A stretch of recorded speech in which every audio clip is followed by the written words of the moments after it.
Hey guys, Ken. Welcome to another Autism Digest interview where today we have a very unique guest. He's an Elvis impersonator on the spectrum based in Wisconsin. As you can see, he has the badge on his costume in reference to the infamous Richard Nixon and Elvis Presley meeting. He's played in Memphis and Las Vegas, two places that Elvis has frequented. He is Aaron Smith. Thanks for coming on, Aaron. Thank you for having me. I appreciate it, Caden. How are you doing today? I'm doing well. How are you doing?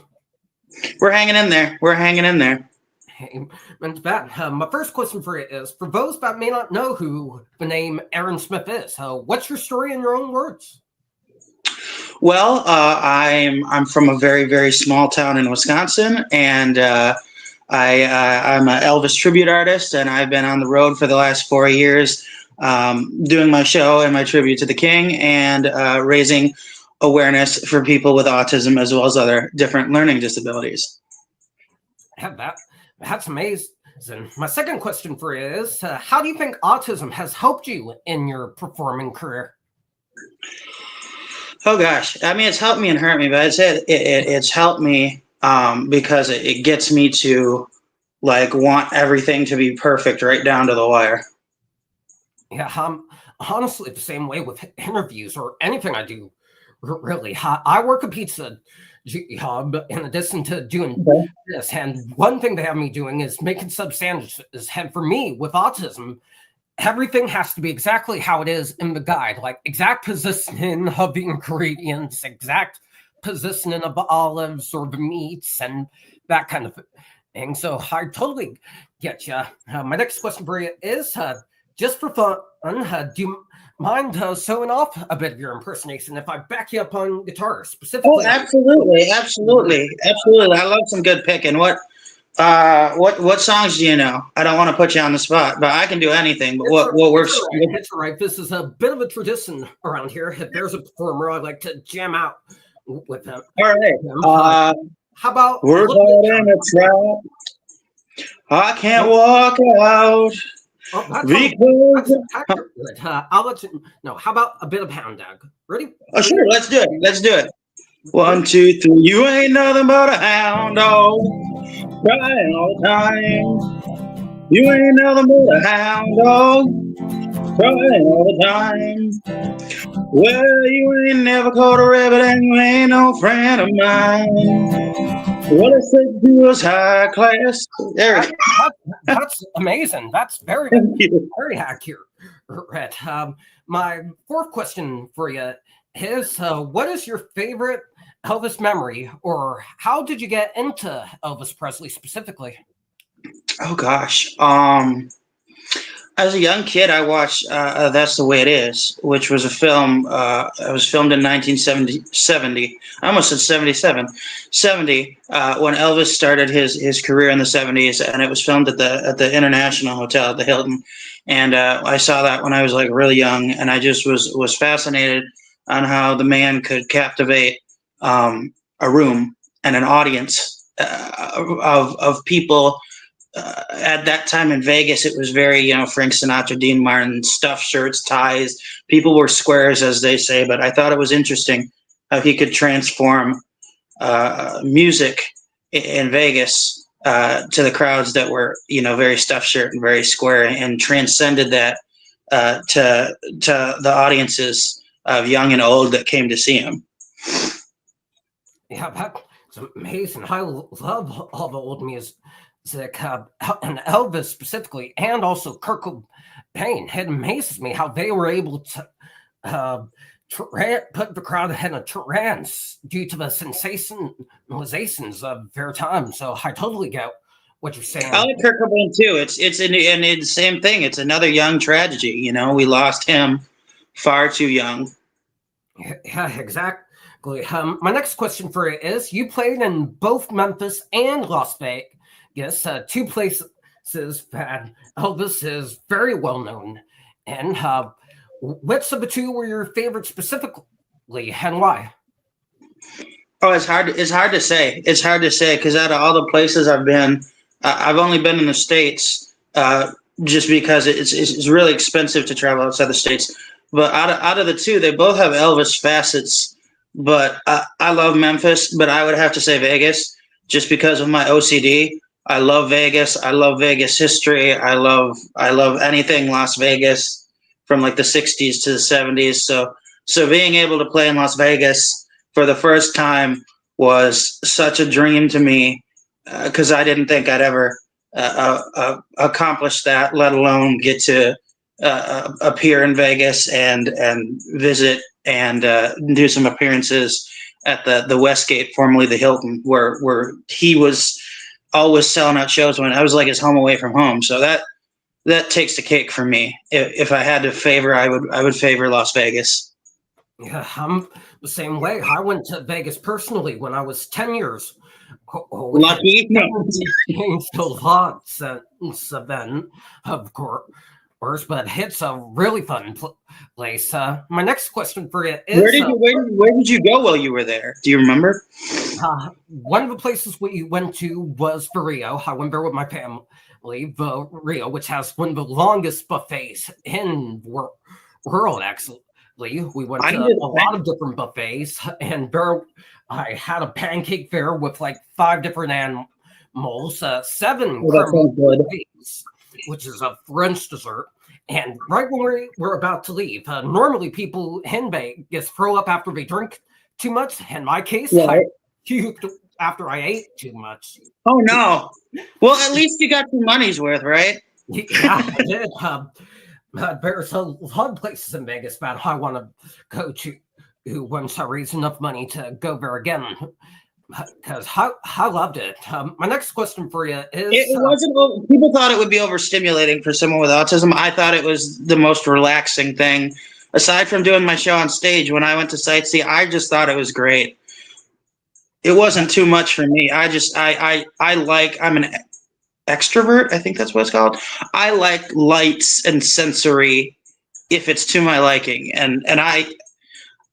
It was a little overwhelming, but for the most part being there, I think it's just because I'm into it. It was great. I didn't go to the Rio. I know that's off the strip, but we went to Old Fremont Street and all that. And that was cool with the little the movie screen thing on the ceiling. It was really cool, but it was hot. It was like 114 degrees during the day. So yeah, it's definitely hot there. It's definitely a fun place. My next question for you is: what's your advice for anyone, nerd version or not, that wants to make it as a performing artist? I would have to say, first and foremost, if you love to do something, whatever it is, whether it's playing an instrument or comedian or foodie or anything that's in the public, I would have to say, don't discourage yourself if people don't automatically believe in you right away, or if they don't automatically think it's a real job or it's going to be successful. Don't rely on other people's opinions. I mean, when you're in the public, you rely on other people's opinions, but once you get successful, then rely on people's opinions. But first and foremost, believe in yourself. Yeah, exactly. I really like that advice. I went through a time in my life personally where I relied too much on people's comments or opinions and honestly blindly did what I told. But as I got older, I realized that life's too short to rely on people's opinions. You honestly got to forge your own path. And if people don't like that, don't give them the time of day. Simple as that. Absolutely, Caden. And it's frustrating because when I first started out, I sought the approval of so many people just to get somewhere. And I was fortunate enough to, I mean, my family wasn't always 100% into it. Eventually, they kind of got behind me on it, which I'm blessed and I'm thankful for that, that they've now become a little more supportive and kind of backed me up on things. But I was fortunate because in the beginning, I didn't really have a lot of connections. I didn't have a lot of money. I mean, the costumes, the sound equipment, all that's expensive, and I didn't know where I was going to go. So I met my now road manager, Johnny Z. He lives out in New Jersey, and him and another ETA, Jim Barone and Rick Lindsay and Rob Lutz, they're big in the Elvis world, and they're doing like the Legends in Concert type shows. So they kind of took me under their wing, and they said, well, if you will give you an audition, and if you pass, you can come on the road with us. And it's almost 4 years now, and I've been on the road with them, and that's how I got to experience Las Vegas and so forth. But relying on people, it was hard to differentiate, I guess, my hats, right? The opinions of my friends versus the opinions of my fans and the public. So it a lot of energy, a lot of mental, I guess, brain fog, because it's like I had to be three persons. I had to be family, I had to be friend, and I had to be the person on the marquee out front. Yeah, exactly. And look at you now. No, you're extremely successful, and you have a lot of people who love you. So I definitely admire your perspective. My last question for you is, what does the future hold for you? What shows can we expect to see in the future? Oh gosh, that's a good question, because I actually have been working on my roster with my team, and I would have to say we have some local shows here in my home state of Wisconsin. We're doing a lot of private parties, nursing homes, that sort of thing. But public events, we have our annual Las Vegas Elvis Festival in July. That's with, excuse me, Images of the King. And there's going to be a lot of Elvis tribute artists there. That's at the Westgate, Las Vegas. I want to say June 9th through the 13th. Tickets are on there. And that's open to anybody. They can come and see us in July, and they can see the other tribute acts. There's going to be, I think, over 100 or so Elvis tribute artists competing for the grand prize. So I'll be in that, and I'll be appearing there. And then we have Memphis, Tennessee, which is in August, the 9th through the 16th for Elvis Week. And then there's Ronnie Craig's Elvis Explosion in La Crosse. I believe that's September 9th, 10th, and 11th, 12th at the La Crosse Center in La Crosse, Wisconsin. And I post my schedule as it gets updated monthly and weekly sometimes. So you can find me there at the Autistic Elvis Tribute, sorry.